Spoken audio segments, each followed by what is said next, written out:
আসসালামু আলাইকুম।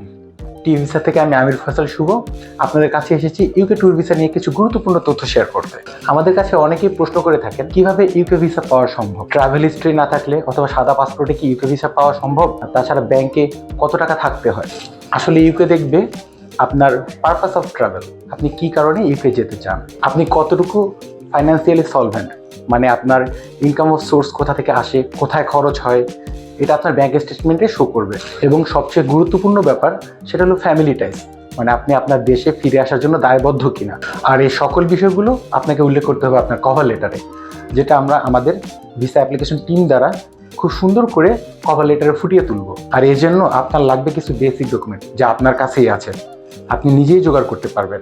তাছাড়া ভিসা অ্যাপ্লিকেশন সাবমিশনের পরে যদি কোনো কারণে রিফিউজ হয়, সেটাকে রিকভার করার জন্য আমাদের আপিল টিমের মাধ্যমে আপনার ভিসার কেস রিভিউ এবং সলিউশনের ব্যবস্থা তো আছেই। তাছাড়া এই সংক্রান্ত পেমেন্টের একটি অংশ আপনি চাইলে ভিসা হওয়ার পরেও পরিশোধ করতে পারবেন। আপনার ডকুমেন্ট কালেকশন থেকে শুরু করে A to Z visa processing পর্যন্ত সবসময় পাশে পাবেন টি ভিসা পরিবারকে। তাই এখনই যোগাযোগ করুন স্ক্রিনে দেওয়া নাম্বারে, অথবা আমাদেরকে ইনবক্স অথবা হোয়াটসঅ্যাপ করুন। ধন্যবাদ।